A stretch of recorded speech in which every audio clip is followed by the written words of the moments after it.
काय भाव गेले कांदे? 836.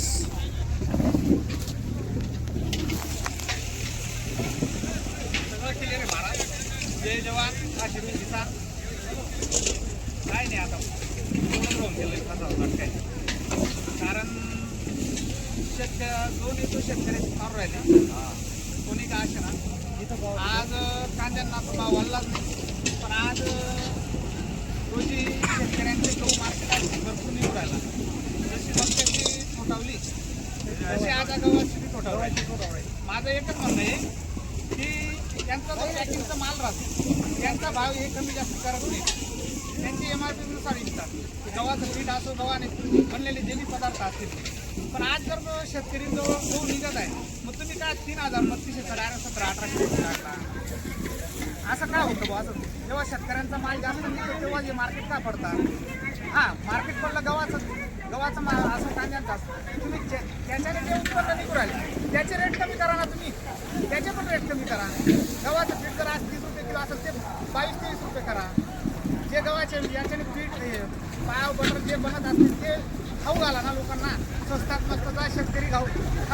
घालून राहिला ना कांदे असो गहू असो मका असो काही काय असो भाव कमी राहिला तरी शेतकरी विकून राहिला मग हे MRP नुसार काय ऐकतात दुकानवाले व्यापारी जो पक्का माल येतो यांची पण MRPची काहीतरी केली पाहिजे सरकारने याच्यावर सुद्धा काहीतरी बघायला पाहिजे की शेतकऱ्यांचे जे माल रेट कमी होत आहे तर शेतकऱ्याने जो कच्चा मालांचा जो पक्का माल तयार होतो त्याचे पण रेट कमी करायला पाहिजे आता तर रेट तर काय वाढायची इच्छा ठरली आता लोकांची शेतकरी बोलून थकले आता जो आहे माल जो विकून राहिले गहू असो मका असो कांदे असो पण ज्या शेतकऱ्यांना ज्या वस्तू लागणाऱ्या वस्तू त्यांचे पण रेट कमी करा इथं तुम्ही मोदी मीडियात अशी आहे की इराणमध्ये काय उरालं कोण किती काय करून राहिला ते ग्रॅमचं भारताला दाखवतात की इराकमध्ये काय उरालं पण भारताचं अन्न खाऊन ते भारताच्या शेतकऱ्यांविषयी का भारताच्या जे ज्याच्यावर आज जग चालू राहिलं त्याच्यावर कोणीच काही विषय घेत नाही मोदी मीडिया दाखवते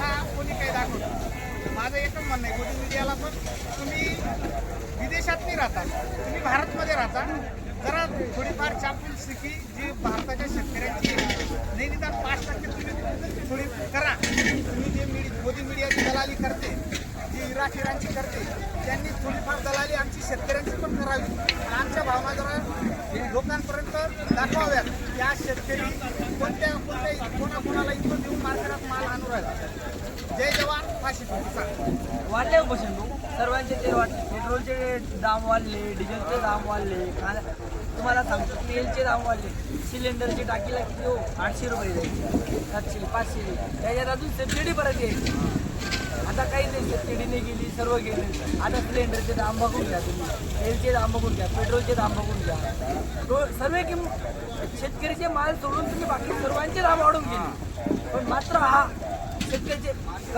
कशालाच वाढले नाही तेलला वाढला नाही कांद्याला वाढला नाही गहू बाजरी तुम्हाला सांगतो मका कशालाच भाव नाही असं नाही का म्हणजे कांद्यांना भाव नाही आम्ही कांद्यामुळे बोमट्या मारतोय असं काहीच नाही तुम्हाला सांगतो शेतकऱ्याच्या कशा काहीच वस्तूंना भाव नाही हे जरी आहे ना मोजून 10,000-12 ट्रॉले जरी निघाले ना खर्च पाणी काढून फक्त किती 1 लाख 1.5 लाख याच्यावरती नफा नाही बरं लोकांना वाटतं एवढे कांदे पिकू राहिले शेतकरी आणि तुम्हाला सांगतो मेन मुद्दा आहे इकडे जवळजवळ मेन मुद्दा शेतकऱ्याने काय केलेलं आहे हे रेशन सरकारने हे रेशन वाटायची कधी रेशनमध्ये पण लई भारी स्कीम काढून घेतो लई एकदम चांगला डोका लावलेला आहे हो प्रत्येक शेतकऱ्याला काय हवंय माझ्या दारासमोर ट्रॅक्टर उभा राहायला पाहिजे 1.25 लाख रुपये स्कीम दिलेली तो ट्रॅक्टर आता 1.25 लाख रुपये स्कीम दिलेली तुम्हाला सांगतो तो ट्रॅक्टरची किंमत जर रोखमध्ये घेतली का 7 लाख रुपये 7.5 लाख रुपये हा रोखमध्ये जातोय सरकार काय करते स्कीम देते 1.25 लाख रुपये स्कीम कोणताही लहान मुला राहू द्या हो तो काय करतो लगेच ट्रॅक्टर घ्यायचे 1.25 लाख रुपये भेटत आहेत बा घरी 50-60 हजार रुपये शिल्लक आहे ना भरून द्यायची त्याची अपेक्षा काय भाडं करून ट्रॅक्टर आपण नील करून घरचं वाहन होऊन जाईल आता सरकारने काय केलं 1.25 लाख रुपये स्कीम देते पण त्याच्याची रेट ज्याच्या घर समोर ट्रॅक्टर आहे 4 व्हीलर आहे ज्याच्या 5 एकरच्या वरती उतारा आहे त्यांना राशन बंद आहे त्याच्यानंतर किती गरीब परिस्थिती असू द्या, त्याच्या म्हणजे रोज भाग सोडायसाठी तो एखादा माणूस 4 व्हीलर घेऊन घेतो भाडे मारण्यासाठी.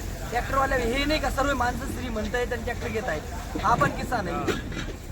किस्सा मेन विषय काय आहे, फक्त 15% लोकांना राशन मिळणार आहे. शेती आहे लोकांकडे गण 10-12 एकरचा उतारा आहे, पाणी नाही ना हो, कोरड आहे, 2 एकर 3 एकर बागायचे, बस तेवढंच आहे. आणि हा राशन जर बंद झाला का, तुम्हाला सांगतो 10-15%, हा कर्जमाफी जर झालेली आहे हे तुम्हाला दिसल. हे कर्जमाफी झालेली आहे, हे आता टोटल न्यूज दाखवून राहिली बरं का. न्यूजने कांद्याचं दाखवलं नाही, न्यूजने भाजीपाल्याचं दाखवलं नाही, टरबूज फुगट विकू राहिले, कांदे फुगट विकू राहिले, गहू बाजरी फुगट विकू राहिले, मका फुगट जाऊ राहिला. त्या दिवशी पण त्या व्हिडिओमध्ये काय बोललो, 2200 रुपयावर या दिवसाला 2200-2400 रुपये मका होऊन जायचा. मका काय रेट जाईल ना? 1500-1600. कांदा काय 700-800 रुपया काय ब्रँड माल 900 रुपये मजुरीला खर्च. मक्का बी द्या, कांदा बी चालणार, पण आता निदान थोडाफार गहू निघी राहतात. शेतकरी घेवाना वेळ येईल जवळ 200-250 रुपये पाहिजे घेणे बरोबर घर खावाने. मागे जवळ दुष्काळ चालू होता तेव्हा आम्ही स्वतः 200-250 रुपये पाहिजे म्हणजे 30-32 रुपये किलो गहू घेऊन घर चपातीच करता खाय. आणि आज आमच्याकडे 4-4-5 स्वतः गहू निघी राहत, पण 1700-1800 रुपये जाईना, म्हणजे 100-150 रुपये पाहिजे जाईना.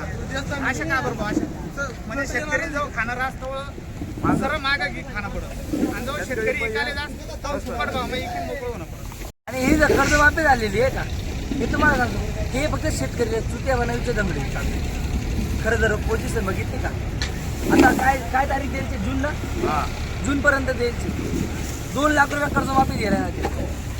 या शेतकऱ्याचं काय वाटत आहे, या व्हायरल व्हा करता व्हिडिओ बनायला राहणार द्या, आम्हाला काही आपलं जाई नाही राहणार बघा. ठीक आहे तुम्ही आम्हाला काही नाही, आम्हाला बी काय राहणार, आम्हाला काही वावरणार बुद्धार आहे नाही, घर धारणं बरंच आहे. अजून 2 महिने वाढा घेऊ शकतो, काही गम बसतावा नाही. आम्ही बमट्या मारत व्हायरल होईल काय आमला पगार चालू सरकार जवळ एक गुल्फीच आहे आणि शेतकरी ती गुल्फी सारावर म्हणजे लालच महाराज कुणी का राहणार ती जागावर.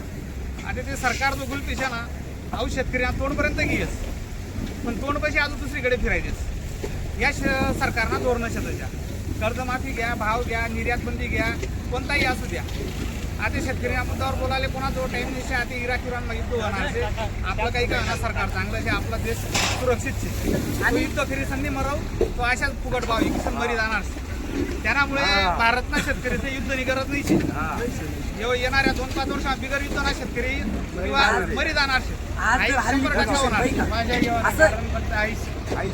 आज जर महाराजले भाव नाही, पिकाडी शेतकरी जो पिकाड राहणार त्याला तो भाव नाही, भाषा घेण्यास बनणार. अजून जर पोझिशन पाहिजे का, असं एकही शेतकरी माले दिसत नाही का यांनी व्याजना पैसा काढेल नाही शेत. बरोबर जेवढा कांदा ऐकेल शेत ना, मेहमान नाही करत, कांदा ऐकेल शेत त्यांनी मजुरी बिजुरी भरली. आज हल्ली तर कांदा ऐकी राहा का शेतकरी, त्यांनी आई नाही सांगितलं शेतकरीकडे पैसा नाही शेत, त्यांनी ज्या आणेल शेत का ट्रॅक्टर भाडा तू काय देतो 3000 रुपये, 3000 रुपये भाडा जाय रे. खांड आले, कांदा उपाड आले, कांदा नाव आले, कांदा ही सर्व मजुरी निघी जायली. फर्टिलायझर वाला ना पैसा तशा व्याज ना काढी आणि आपण फर्टिलायझर घ्यायचे.